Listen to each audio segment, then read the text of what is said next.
This podcast is brought to you by Pragmatic Play, a leading game developer providing player favorites to the most successful brands across the industry.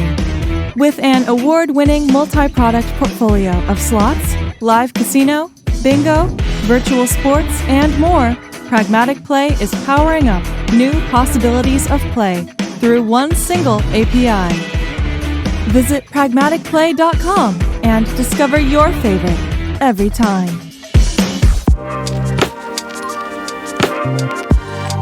Hey everybody, and welcome back to the iGaming Next Marketing Podcast. Today we're talking to Jamie Shea, who is the CMO of Strive Gaming. Jamie has a fantastic story as she joined the industry in 1994 in the US land-based casinos. She's worked at Venetian, Rock, Ceasars, Carnival Cruises, Draftkings, IDT over the last couple of decades, and she has such an inspiring story and journey to take us through. We focus specifically on the US player education, both in terms of just learning how to bet and how that can be a marketing opportunity, but also the RG side of things and how to bet responsibly and keeping it fun. So I do hope you stay around for this podcast and that you enjoy it. Hello everyone, and welcome to the iGaming Next brand and marketing podcast. Today I have Jamie with me today. Jamie, good and early morning. You're based in the US, so it's 6 a.m. right now. Thank you so much for joining us early today. How are you feeling? I'm feeling good. Bright and early in Las Vegas. Las Vegas location. How is Las Vegas at the moment, weather-wise and sort of state of the strip, so to speak? It's very cold, actually. I think people would be surprised. We got some snow the other day. Which Really? I know people don't expect that in Las Vegas. It's 26 degrees Fahrenheit, so I think that's like maybe -2 Celsius. Yeah. So it's actually quite cold. And it was, I had to take a video of the flurries that we had the other day because it was quite a bit. And of course it doesn't stick, but it's exciting when you're in Las Vegas to get a little snow and you're in the middle of the desert. Yes. Wow. I've And never. the Strip is doing great. I mean, I'm shocked at how much the tourism is back, and it's just, every time I go down there, I love to go to the restaurants and to the shows, and I live about 20 minutes away from it. So when I go down there, I love seeing all the people back in the casinos and back in the restaurants, and The it's a good atmosphere. vibe has returned. The vibe has returned. Yes. Finally, yeah, we were seeing some numbers coming out of December, right, which was looking very, very good from what I could see on all fronts. So it seems like people are back. COVID is more or less a thing of the past in most areas Fingers of the world, crossed. at least. Yeah, fingers crossed, and we can return to normal life a bit. So that's great. Jamie, so for today, we are going to be. I mean, you have a tremendous background in the US, both from both land-based and online. But really, we want to speak about US player education and also the RG side of the US market and how it's evolving at the moment. So super excited about that. But before we get to that, I'm gonna attempt doing an introduction to you, Jamie. So bear with me for a second and feel free to correct me if I get it completely wrong here. So Jamie entered the gaming industry in 1994 on the racetrack and spent the next 20 years working in land-based and retail casinos, including the Venetian, Hard Rock, and Caesars. You had a 2-year stint overseeing national casino marketing with Carnival Cruises, to then move on to IDT, where you spent 2 years. This was followed by more than 4 years at Draftkings, and you were part of taking the very first bet ever in New Jersey in 2018 for Draftkings. And now fast forward to today, you now sit as CMO for Strive Gaming, a sports betting and iGaming platform purposely built to serve the North American market seamlessly across channels. How did I do? You did really well. Was that okay? It's a long history, so I mean, I could talk about it for an hour. Yeah. I think one of the important things is, how I got my start in the industry and how I ended up in a race and sports book at the Sands Casino in 1994 was that my father had owned racehorses when I was growing up, and I spent a lot of time at the racetracks, Calder, Gulfstream, Hialeah, and around Miami, Florida, and that's where I'm from. And so, I remember going in for my interview at the Sands, and they asked me if I knew anything about betting the horses, and I was like, yes, absolutely. And they were like, okay, what's an exacta? And I told them, and what's a trifecta, what's a superfecta? And I had the job immediately, and that's where I fell in love with the industry. Wow. I mean, all the phrases you just used, I have zero idea what that means. Clearly, I have been raised far away from the racetrack, unfortunately, in this case. But that came in handy. Sure it's different in the UK. Huh? I don't know if the terminology is different in the UK. So it's very likely the same. I just haven't been exposed to horse racing so much in my career. It's been predominantly casino so far. So I know the RTP and the bet amounts and these kind of things, multipliers. Cool. But tell me a little bit more about that sort of very early beginning of at the racetrack. And one question: Do you remember your very first sort of gambling experience yourself? I remember watching my dad, definitely playing the ponies and putting his bets in, and reading the daily racing form with him. He taught me how to read it, how to. We also went to dog racing, which is not prominent anymore, thankfully, but it is something that was happening at the time. And I remember he bought a dog and named her Jamie's Jewel, so I got to watch her race. And so, at a very early age, I was around the gambling atmosphere, and I think it feels like home to me. I think the people, it's full of, this industry is just full of the most interesting people I've ever met. Yeah. And so, I went away to Loyola University in New Orleans to study education, to be an elementary school teacher, and with a specialization on deaf education. And so that was my plan, and I did my student teaching, and I said, nope, this isn't for me. Ended up in Las Vegas because my parents had moved there, and the rest is history. I started at the Sands in 1994 when this is about 2 years before they imploded it and created the Venetian. Yeah. Interestingly enough, I went to the Flamingo and worked there, and then my boss said, look, I got tapped to run the Venetian. Do you want to go back to your old stomping grounds? So I did, and was the assistant manager there, and next thing I knew, I was running my own book at the Hard Rock in 2002. And I remember that first NFL Sunday as running my own book and taking all the bets and seeing all the action coming in. And I just remember this one moment where I was looking at all the bets in there and seeing, how much money we could win or lose, or, how much the players were betting, and seeing just all the lines of people just wanting to make their wagers, because this is, pre-digital. Yeah. And I just remember looking at these glass doors and thinking, what have I done? I need to get out of here. Who trusted me with all of this stuff? Yeah. Are they crazy? Yeah.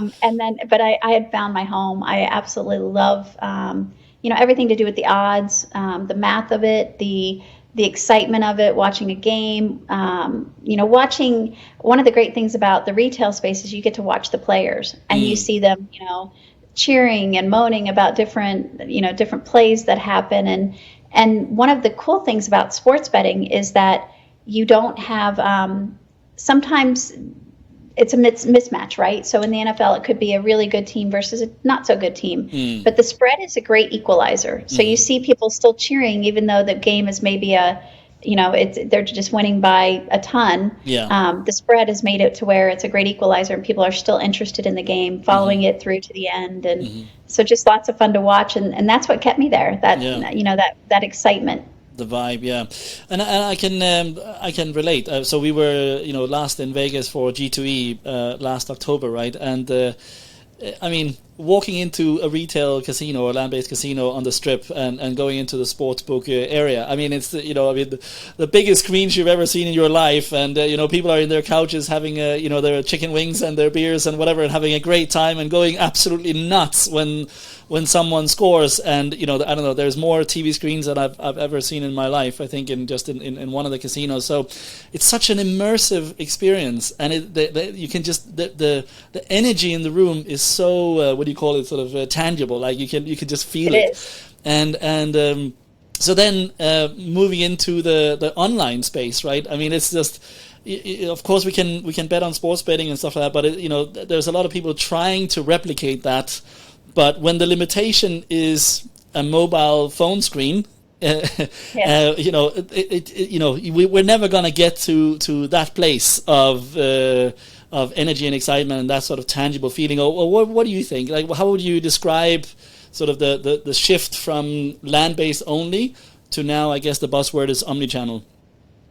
Well, I think that, it is what you make of it, right? So in my head, I am seeing a group of people sitting around watching the game in their living room, having their phones out and placing their live wagers, betting, telling their buddy, look at the line I just got here. And so there's still that thrill and that excitement and the shared experience. Yeah. It's just in their own homes, and they're throwing their own parties and, just making it that much more exciting. So I think, the retail space is huge. It's fun. But then, when you have to think about the everyday life, you maybe can't get into a casino every day. You can't fly to Vegas every day. Yeah. So you replicate that at home. And I think people are replicating that. I think you'll see it Super Bowl parties. I think, everybody I know holds a Super Bowl party. Yeah. And, they try to get the foods from whoever's going to be in there, and Philly's in there, and the Chiefs. And are we going to have, barbecue, or are we going to have Philly cheesesteaks? And so I think people do replicate that at home, and they can get the excitement. But then, having that retail space, I think, is very important, because it allows you to meet other people that are interested in the same things that you are, and to have that shared experience of just rooting on your team. And it's like going to a game, right? You're not going to go to a game all the time, but you're okay with watching it on TV. Yeah, but I think I fully agree. I think it's again backtracking to another G2E way back in the time when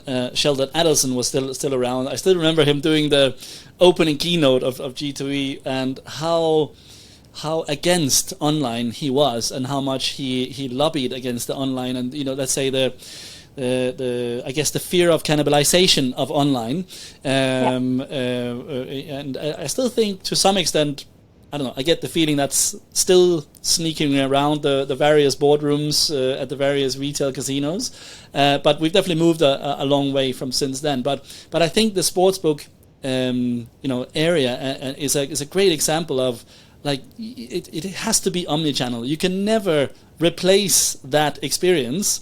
Right. Strictly through an online environment, like it will never be the same.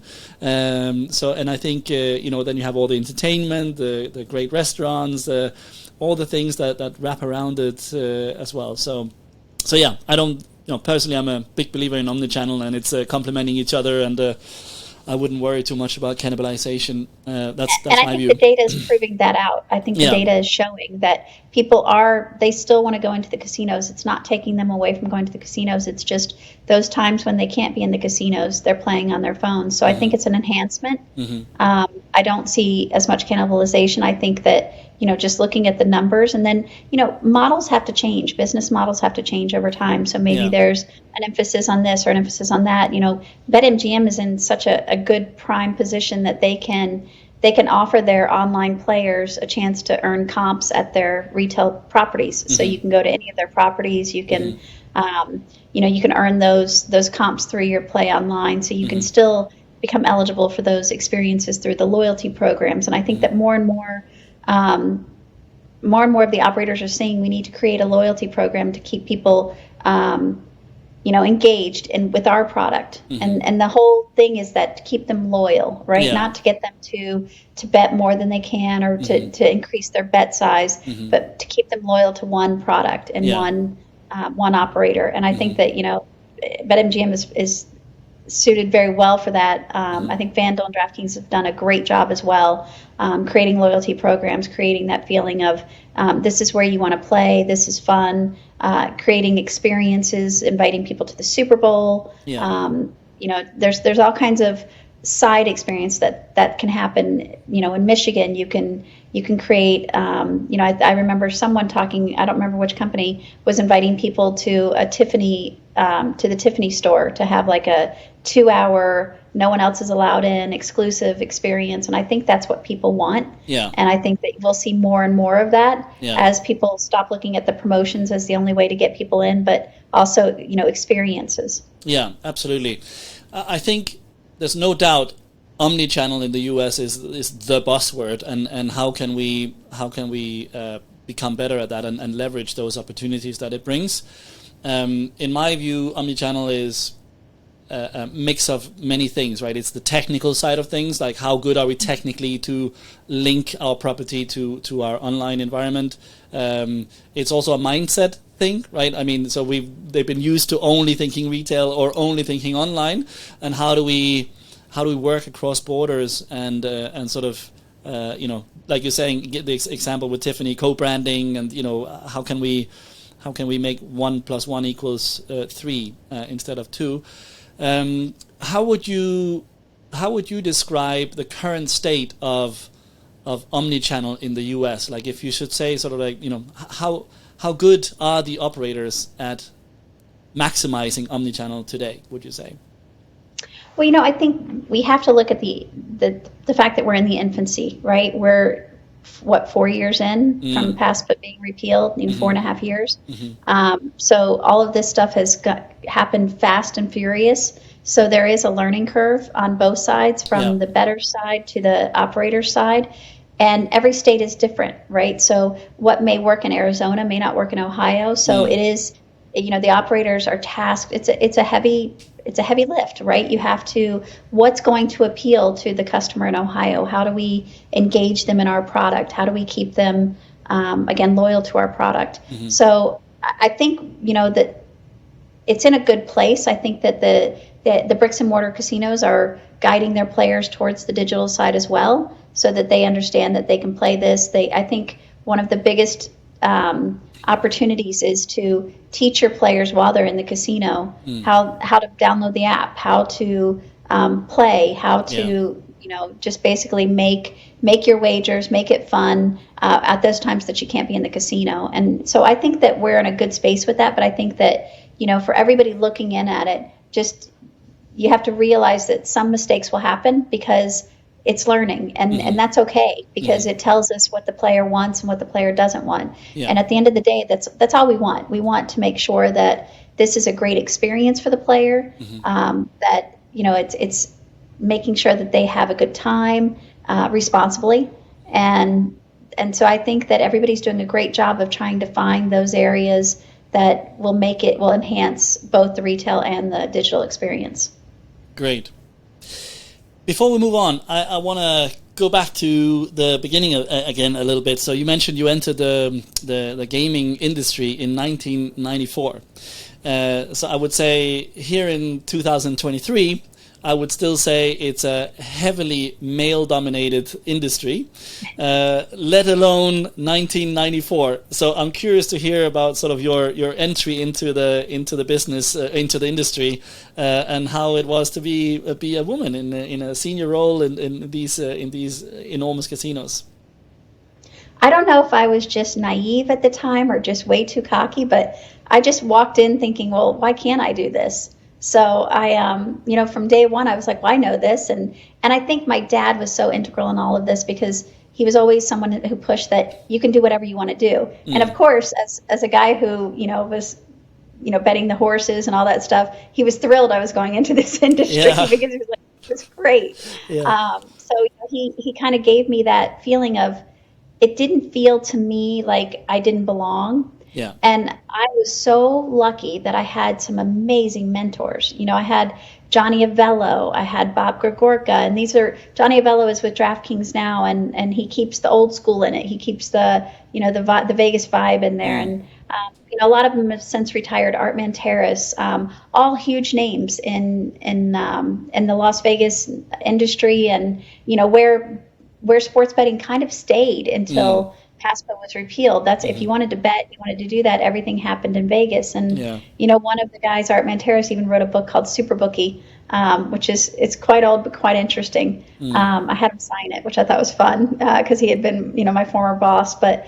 I really lucked out in that I was accepted. I think because I was so open-minded that I wanted to learn, and I found it all so interesting. And I brought a piece to it. When I started, I had just gotten out of college. So I remember they brought a computer down, and the guys all looked at me, and they were like, what do we do here? Like, what do we do with this? And having just gotten out of school, I was like, I can do this. I can create a little player tracking program, back when it was Lotus 1, 2, 3, and I'm creating a little player tracking system. And, but they were open to, my suggestions. I look back, and anybody who looks back at their 20s has moments of being mortified of things that they've suggested or really fought hard for that later you're like, oh gosh, what was I thinking? but they tolerated me there. But I did. People were really open, and I think that they wanted to have diversity. And maybe I think people will be quite shocked to hear that, but there were a couple that made life a little harder for me. The customers were definitely, they would struggle. I have an experience once where I think this was when I was at the Hard Rock. So it was around 2002, somewhere in there. And I had a guy come up and ask my team, like, I want to talk to the boss, right? So they come back and they get me, and I come out, and he's like, no, I don't want to talk to you. I want to talk to the person who runs this book. And I was like, well, you're talking to the person who runs this book. And his response was, with all these guys here, all these smart guys, they put you in charge? Wow. And I was like, well, yes. And what exactly did you want here? So he was asking for comps to dinner. So you can imagine that didn't go over quite that well. But, No. I had some of those experiences, but I tried to just kind of brush it off because my positive experiences outweighed the negative. And I did have, I could call Vinny Maiola and ask him a million questions. I was trying to set up a parlay that I wanted, $1 million parlay, and I called him and I'm like, can you help me just so that I know and understand that I'm doing this right? Because this was my first time running a book, and he was more than happy to help me, and he's at the Win. He's, a competitor, but at the same time, they were all very, I could pick up the phone anytime and say, what is this? And so I think my success comes off of them being so welcoming and being so helpful. So I had a really good experience, with all of those guys, and it was all guys. I was the only woman in the room all the time. I was the first female to run a race and sports book, generating my own odds. And I did that under the age of 30. And so it was, it was a hard road, but it was a lot of fun, and a lot of people gave me opportunity. So I feel very blessed with my experiences in this industry, and that's what's kept me here. Great. And now fast forward to 2023. How would you, like, you've seen it progress over the years. How far would you say we've come in terms of diversity in the gaming industry now in 2023? If at all? We have a long way to go. I still get the questions, when I was running the book at Draftkings, I would still get the questions of, oh, you must be in HR. There's no way that you could be running all of the sports book. And I was, Draftkings took a shot. I was able to come in and run their book. And July 2018, we took the first bet in New Jersey, August 2018. I remember sitting in that war room, and it was crazy. We were down take us back to that. Take us back to that day, Jamie. So the very first sports bet ever for DraftKings, right, in New Jersey, if I understand you correctly. Yes. So what happened that day? How was the atmosphere? It was crazy. Like, I could never replicate it. It was, the energy was so high. When you're just looking at the future going, this is going to be awesome. And that's what that room was. And we had the regulators in the room with us. We had the Attorney General in the room with us. lots of high level people. It meant a lot. Yeah. And it was crazy. Like it was the anticipation, and you're like, oh, please make this work. Like, we want to make sure that this happens well. And we had done a lot of work in the background. Draftkings really worked hard to get to that place very quickly and did a tremendous job. Yeah. And so we took that first bet, and that was just, in that room, you could feel like a palpable, oh my gosh, this is going to be big. And it was. Yeah. And so for the next 3.5 years, I was running the sports book. I was head of all the sports book operations, and making sure that we, had the right lines out there, that we were doing the right thing by the players, that we were, working with promotions. We were working with, getting the players onto the site. How do we market that? And so it was all inclusive, not only making sure that Canby had the right lines up, because they were our back end at the time, making sure that all the lines were accurate, making sure that, down to staffing, to make sure that we had enough people to answer, questions during, the first NFL game. And some of the parties we threw that, got people involved and got to see, I would walk around and talk to people and kind of instruct them on some betting and things like that. I tried not to offer opinions, because if I was any good at it, I'd be on the other side of the counter, as I say. But I'm good at making the lines. So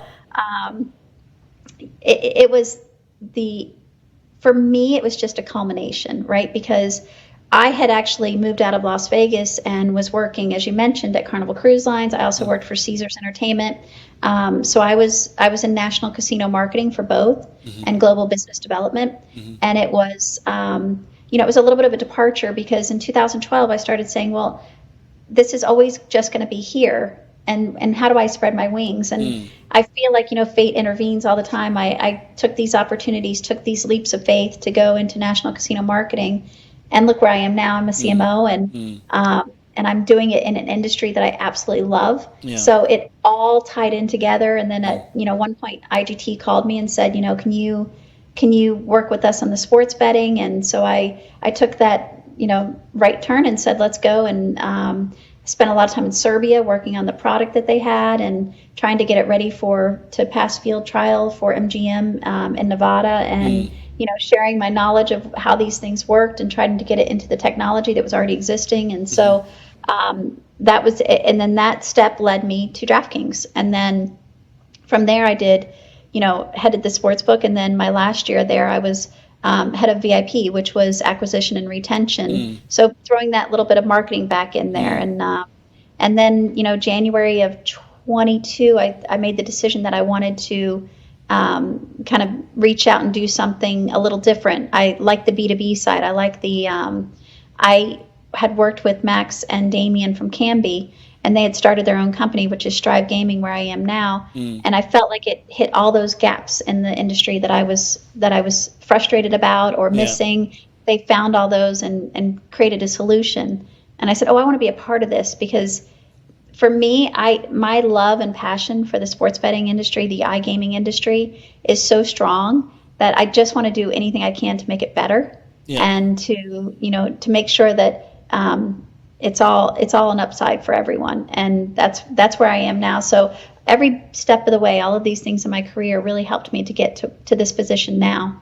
Nice, very, very good. So, before we move on to the next topic, Jamie, I have to go back to the Draftkings example again. So I'm still imagining in my head that there is some sort of big red launch button sitting on someone's desk. Jamie, did you get to push that button, or who did that?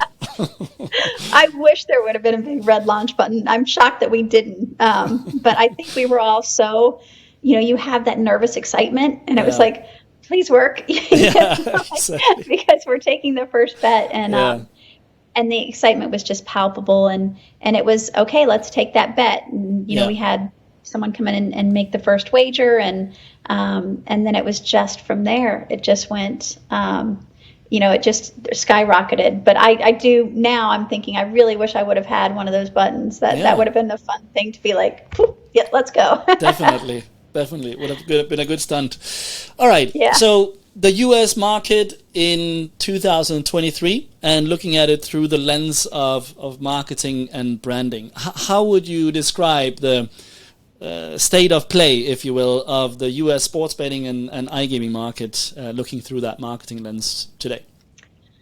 Still finding our feet. iGaming is not in as many states as we would like. Getting the casinos up and running, I think that's going to be the money play. I think that's going to be where you see the most growth. Sports betting has been phenomenal. And, as the regulations happen, as the regulators get more comfortable, as the states look at what's the best for tax rates, et cetera, to make sure that we're getting the right business, that we're doing it a right way that creates funding for the states and also creates fund for the constituents. So right now I think that, there is trying to figure out what's the best way, what's too much, what's not enough. How do you advertise? Do you want to do a Super Bowl ad? Do you want to do, where do you want to advertise? Do you want to be working with the USTA to be present at the US Open and advertise that you have point by point? There's so many opportunities out there, and it's really just finding the right ones. And some aren't going to be right. Some aren't going to be the right fit. And we have to acknowledge that and say, okay, this one didn't work. What's the next one? And just keep moving and keep evolving. And I think we don't even have a choice about the evolving, because as the states keep piling on, you get more and more states. You have to look at, marketing for Ohio is different from marketing in New Jersey. And how do you make sure that your message is resonating to that audience? And do you pick, their teams, and right now in Ohio, the Bengals, huge. And so how do you reach out to that player? How do you market to that player? How do you make sure that they understand what they're betting and that they want to bet? And that, again, I think everything has to be done with a lens of responsible gaming. So you don't want to be too much either. You don't want to have a million ads just in everybody's face all the time. I think we've seen that that's not a good strategy. And so I think that the operators are trying to be very thoughtful, but at the same time you have to experiment. So I don't think everybody should judge anything that the operators are doing and say, oh, I can't believe they did that, because you have to try and see. And with anything, there will be failures, but there's more successes than failures, and every failure is a learning experience, to be cliche. But it's true. You learn what resonates with the people. So I think the promotions are still important. One of the things that we have with the company that I'm with now, Strive, is an infinity engine that allows you to pinpoint bonuses to certain people. It's targeted marketing. So I think that is the way that the future will go, and I think we'll find our way, we'll find our feet, but I think it's going to take more than 4 years, right? So, Rome wasn't built in a day, and sports betting and iGaming won't be, at its pinnacle for quite a bit until we have all the states on and what it looks like. Great. Jamie, I have so many questions from what you just mentioned. One thing is, the US operators, to what extent would you say that they are looking at the history of like other jurisdictions or regions like Europe, for example, and trying to, let's say, avoid the hard lessons that we've learned in Europe and sort of fast track in the US, while obviously recognizing that US is a completely different market than Europe? But are there some learnings to draw from Europe, and do you see that happening with the US operators? Absolutely. I think we'd be crazy not to be looking at places where sports betting has been happening for many, many years, that it's tried and true, and there are changes. But I think that, that helps us to make sure that we don't follow in that same pathway, that we make sure that we are being very cognizant of responsible gaming, making sure that it goes back to the question about the ads and things like that. What's too much? What's not enough? Where should we be focusing, and how should we be focusing in a way that creates the most responsible gaming that we can find? Like how do we make sure that people are, just doing it for the fun and the entertainment. And I think that's what was the crux. Like, we're not encouraging people to bet more than they can. We're encouraging people to bet what they want within their means. Yeah. And so, and I think that, we need to look at what did happen, in the UK, and make sure that we're self-regulating, make sure that we're getting ahead of it, making sure. And I think that, all the operators that I know have been very conscious of the player, because you don't want the player to have a bad experience. You don't want them to experience a negative side of sports betting or online casino, because, then you don't have them as a customer. You don't have, and we, in humanity, we want to make sure that people are, having a good time and not, risking their careers, their livelihoods, or anything like that, chasing down bets. So I think that, I can only speak to some of the ones that I absolutely know, but I know that, one of the big operators, one of the big three, hired this amazing woman to come in that has a background in studying addiction. And so she's running their responsible gaming program, and she has, she's really created something that's very nice for the operators to be able to look at and say, okay, how do we do this responsibly? How do we do this and encourage people to play, but within their means? And then I think that takes that step out of somebody else needing to regulate. It's something that we self-regulate. So I do think that, we'd be crazy not to be looking at what's happening in other countries and to not take the lesson from that. And to make sure to avoid the same mistakes. Yeah, no, very good. And obviously, US completely different ball game to Europe in terms of culture and languages and all these kind of things. So I think the majority of our audience on iGaming Next is probably European and sitting on this side of the pond, so to speak. And I think sometimes there's a tendency to look at North America or the US specifically and say, well, okay, so it's a massive region or market. They all speak English, and it's just different states kind of thing. But that's obviously significantly underplaying the variances state by state. But can you give us a little bit maybe more insight into how much you need to adjust your marketing efforts or your strategy or your tone of voice or whatever you want state by state, and prove us wrong, so to speak, on that mindset? Well, I think one of the big things is that when you're marketing now and you have new states coming on constantly, you have to change your message to a new state that has just gone live, like Massachusetts. That message is different, right? It's going to be a different message than New Jersey, who's had online betting since 2018. So that message you have to change it according to the demographic, to the people that you're speaking to, and the level of education that they have. When we took that first bet in 2018 in New Jersey, it was people didn't know much about how to bet. And now if you talk to somebody who's been, spent the last 4 years playing, you see that education piece just, skyrocketed. They understand what the bets are, how to bet, how to get in and out of the app, what the requirements are. Then you go to Ohio, and they're not going to know as much, right? They're just learning. So the operators have to tailor their spend. They have to tailor their marketing to that audience. You can do things nationally, right, that reach everything. If you're going to do a Super Bowl ad or you're going to do something like that, you can, reach them through a national message. But you also have to make sure you have localization. You have to make sure that you're talking to and resonating with the people in that state.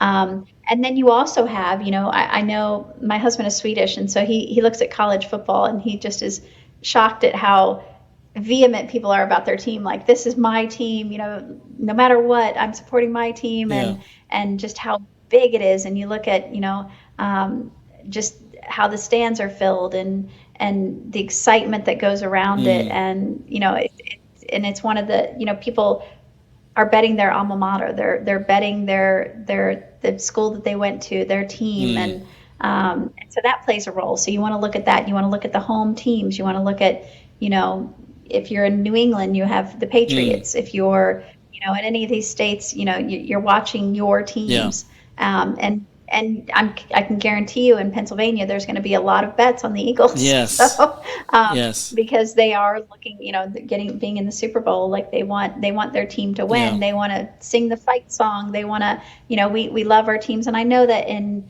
non-American football, soccer, you definitely support your teams and things like that. But I think sometimes it is at another level in the U.S. Yes. We always do things a little bigger and louder. Yeah, no, definitely. No, I get all those points. And obviously, let's say the evolution of player education, like in terms of knowing the product and how it works and how do I actually place a bet and how do I, deposit or withdraw in the online space, all of that sort of stuff. I guess there's a starting line, and every time a new state opens up, everyone is at the starting line, and you have to go through those motions, if you will. But what are there other sort of differences state by state? Like, as in, are there some states where I don't know, example, online gambling is still much more sort of a taboo topic, if you will, or casino maybe, versus other states it's much more easily accepted and you don't have that sort of barrier maybe to entry? Are there, like, I don't know, just general attitudes between the population of two different states that you need to consider? Obviously demographics, population, age groups, all these kind of things. But let's say, apart from the evolution of player education and understanding the product and the home teams and all these kind of things, are there any other sort of major differences where you really need to speak differently if you're going into this state as a brand versus that state as a brand? I think if there's already a built-in, casino structure, like, everybody's hoping that we get into California, right? And that becomes legal. Mm-hmm. You have casinos that have been there for quite some time. Mm-hmm. Pushing it to the digital is going to be what the operators will need to do, is because everything's been only bricks and mortar. Mm-hmm. And that's going to be a huge state when California comes live. Yeah. And the marketing and the branding that you'll need to do to make sure that people understand who the players are. That it's not like you go in with a ready-built customer base, right? So that's where in marketing you're really going to have to make sure that you're trying to win the customer and win their loyalty in the most responsible and economical way. You want to make sure, that sometimes these promotions can get a little crazy and just throwing money at people to come try our app, come do this. And I think that over time we'll learn better ways to get the customer on board. Mm-hmm. I think bonuses are great. I think that it's a great way to entice people. And to me, it's no different than when you see a big sale sign on a Macy's window or, something like that. So, that it is something that you need to have, but it doesn't have to be everything in your arsenal. There's other, points. I bring up education constantly that, we want to make sure that we're educating the players on how bets work and how the apps work and why we're asking you for the information that we're asking you for.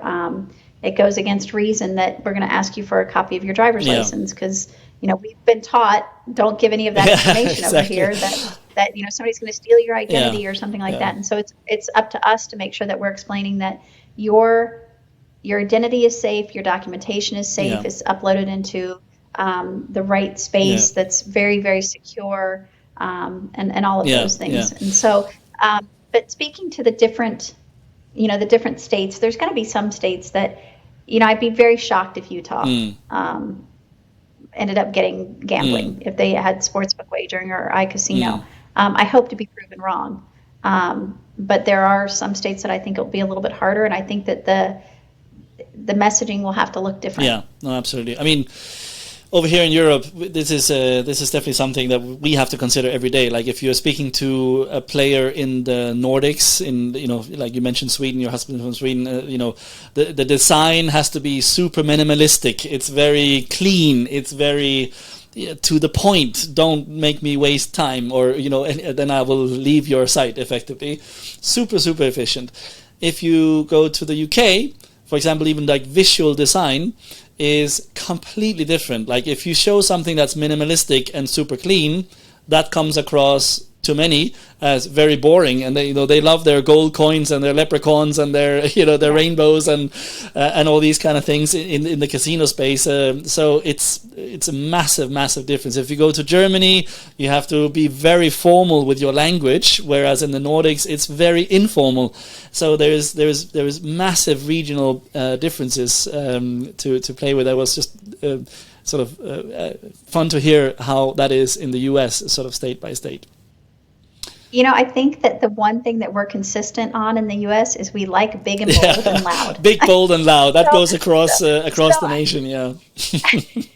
I don't think that changes too much by state, so because you don't have so many of the different cultures. I definitely looking at the Midwest versus the South versus the West Coast. There's definitely differences and difference in styles. But I think every state likes their bling. Every state likes their loud and I think that travels across. As anybody from Europe who comes over and visits, I think that's it's fun for me to get that. Listening to my husband talk about being from Sweden, he's often like, why are all these people talking to me? Because we're so friendly, we're so and everything's awesome and outspoken. That's across all the states, and in the South, it's probably put a little bit more delicately. You're going to get more colloquialisms like, bless your heart and stuff like that. You're going to get a Southern accent and things like that. But at the end of the day, I think we all still have those same traits. Yeah, everyone. So I think for branding, I think you have to be a little bit loud. I think you have to be heard. I think you have to have some of the over the top, or else, like you said, it would look boring. And so I think that is, we're lucky in that's pretty consistent. Yeah. Everyone loves a good tailgate party before the game. Absolutely. Good. All right. Very good. So looking specifically a little bit more about the education piece. So I think we spoke about in the prep call, there's kind of two moving parts here. One is sort of the education of the players on, how to bet. And then there is the RG piece, how to bet and make sure it remains fun, basically. But you shared a story with me during the prep call where you were on an airplane. Maybe you wanna share that story with our audience as well.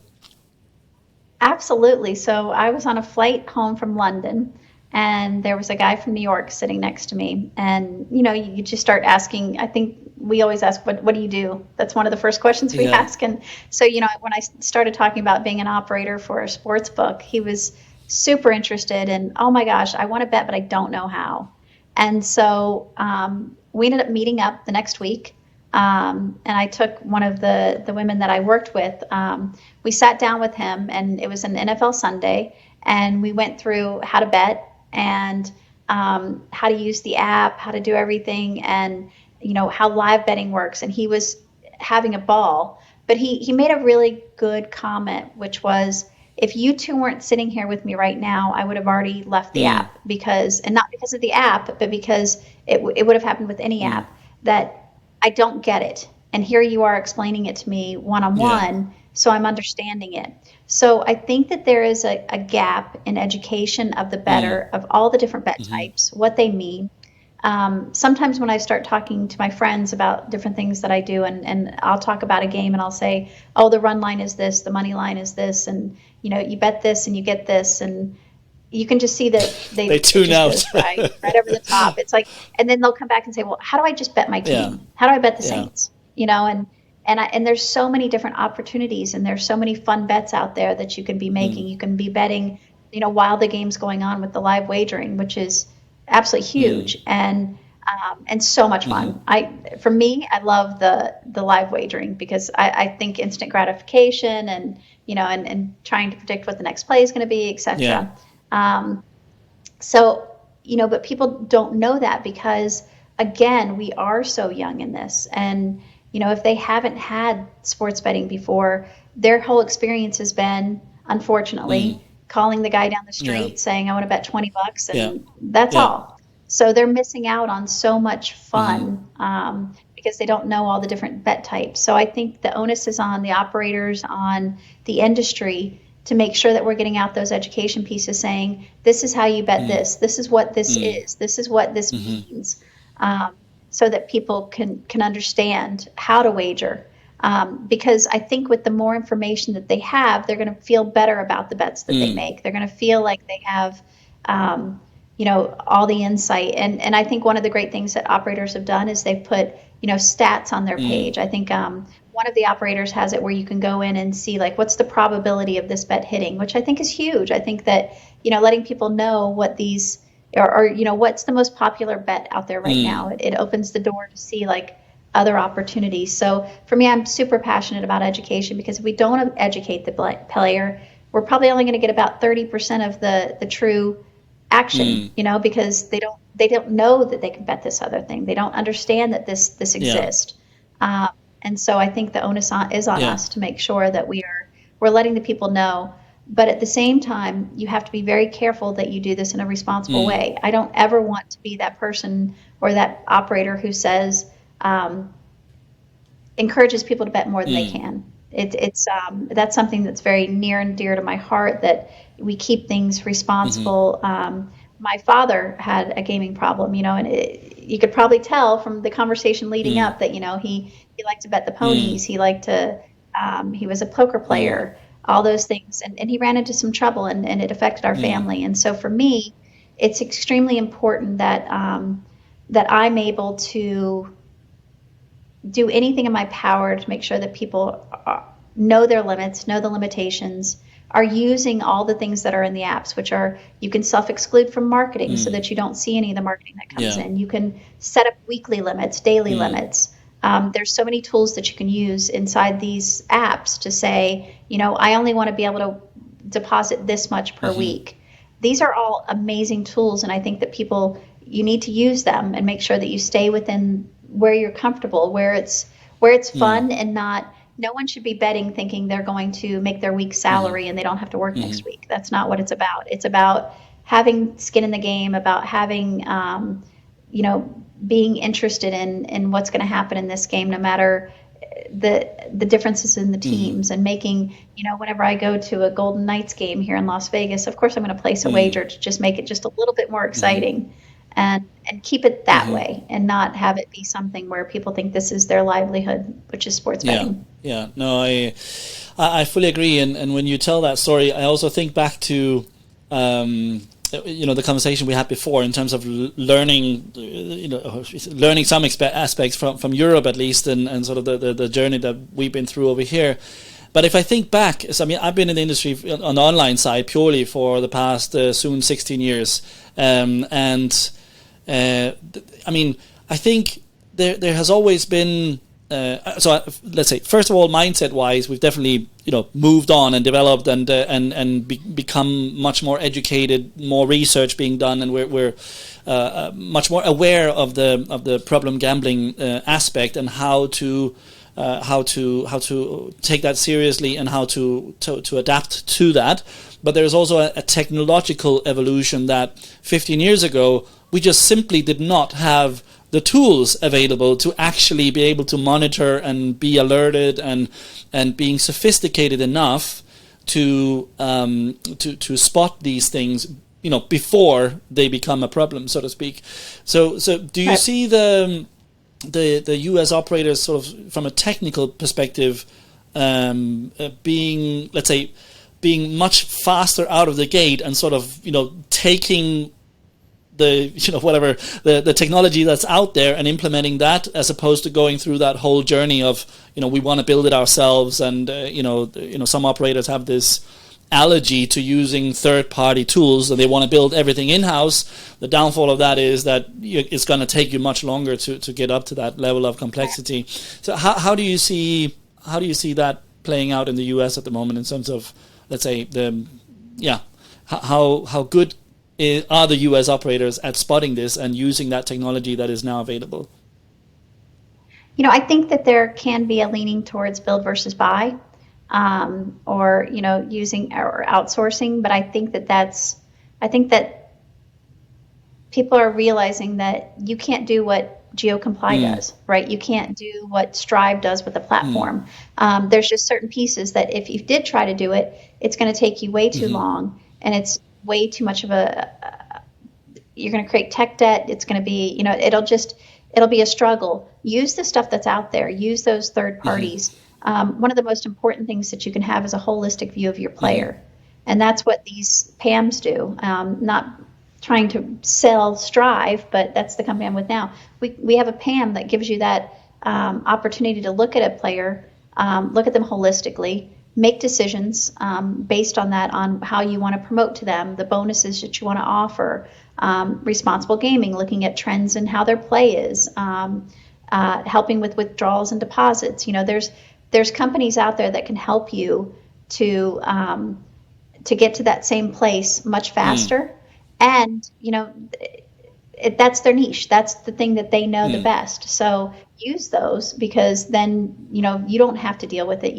Maybe you take it in-house in a couple of years, but make sure that you are, learning and finding out as much as you can. But really, there's been so many people who have gone out and started these companies that I'm really enjoying watching come up with things that they see a gap in the industry and say, well, I can solve for this. And they are so specialized that let them do it, right? Let the specialists do it. I'm never going to go in and say that I can be a doctor, right? I might read WebMD all the time and think I'm a doctor, but really, I still need that doctor. And I think that we should let specialists be specialists, and I think we should use their insight, use their tooling as operators to make sure that we are giving the best experience to the player. And that doesn't always mean you have to build it yourself. Yeah, exactly. Unfortunately, we have too much of that, at least over here. Like, there's still too many entities and companies that has the build mindset, and to avoid a rev share or a SaaS fee every month coming in, we want to build it ourselves and take 2 years getting up to the same level at least. So going back to education in terms of the players understanding how to bet and how to use the app and interact with the operators, can that also be a marketing opportunity and something that you can market yourself and educate at the same time? Have you seen any examples of that, or any sort of advice along those lines? Absolutely. So I think education is one of your biggest retention tools. I think if you're educating the player about the site, if you're making sure that your site is easily accessible, it's easy to use, it's intuitive, I think that that's how you retain the player. And if you're offering them as much education as possible, as this is how you build a parlay, this is what a parlay is, this is what live betting is, you can bet point by point in tennis. I think a lot of times the players just don't understand, and that's why they're not, wagering what they would love to if they saw it. So sometimes I think that, some of the bonuses that go out there, the retention bonuses and things like that, I think sometimes can miss the mark, because all they're doing is creating here's some free money to bet on the same thing that you've always bet. And instead, I think, you can, by having a tremendous app, by having something that's easy to use, that's one of your biggest retention tools. I think, for acquisition, it's people being able to get on the site easily, being able to understand, why are we asking you for all this documentation, and showing people. I think it should be very prominent on the apps that the reason we ask you for these documents is because this is regulated. We want to make sure that you're safe. We want to make sure that there's not any kind of fraud or anything like that. So we are trying to do this in a way to protect you. And I think that if we can get that message out that, hey, this is the reason we ask for all of this is because we don't want somebody using your credit card to make wagers or something like that. So, just letting people know that there is a reason behind this, and it isn't to try to scam you or anything like that. And, I think as a society, maybe it might be an American thing, but we're a little distrustful. So, we've been told over and over, don't show these documents, don't do this. Yeah. And now we're saying, hey, upload these documents. Please upload your passport here. Exactly. And it's like, I'm pretty sure somebody told me I should never do that. Yeah, exactly. And so we have to make sure that they understand that these are, that we need to have these for regulation purposes. We need to have these to keep you safe. And so that's another education piece. Some people start down the path of of signing up, and then they go, oh no, I'm not doing this.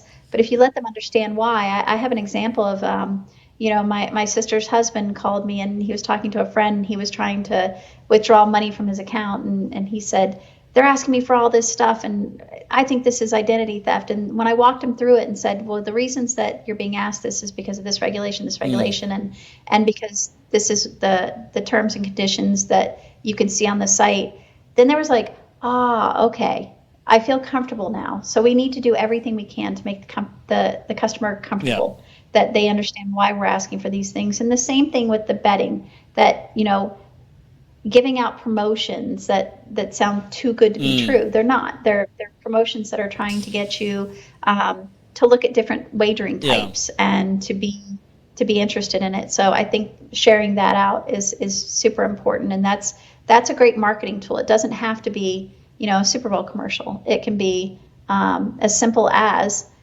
somebody being available to explain what these bets are, and you'll need to do it with every state in the beginning, and then it'll tailor off as people get to know. And there is so much word of mouth. You sit and listen to people betting. It's, are you betting this? Oh, what's that? I haven't seen that before. And how do I bet the money line? And so there's just, to me, I think for the U.S. market, where that gap is right now is how to educate the player in a way that keeps them playing safely. Yeah. I'm going to have to share one story from my side as well. So this goes back 15 years, I think. I was just starting out in the industry. Speaking about trust and documents, so I was heading up a support team back then, and as I guess most operators have it, you're not allowed to have multiple accounts, so one account per person, and we also had one account per household, right? So, and we had a man and a woman that both had an account, and which was against the rules. So we had to ask them for ID at that point. So we asked them to send. We need ID of both of you to send it in, and the reply email that came back was their wedding picture with the two of them holding each other. Here's the ID of both of us. that was how far the education of how online betting had come back in 2008 over here, at least. So that was a good one. I think you have to say I need this kind of documentation, right? That is pretty fun. Yeah, exactly. That's it. Very good. Jamie, it's been an absolute pleasure. I think we've spoken for more than an hour now. It's been great getting to know you and hearing your story. I wanted to finish off with, we are a few days away from ICE Gaming Conference in London. That's happening next week. Are we going to see you in London next week? Can we give you a high five down the big hall at Excel? I wish I was going to be there, but I have a conflict, so I don't get to go this year. But, from my company, we have Max, Meltzer, and Damien will be there. And so if you're looking for Strive Gaming, you can find them.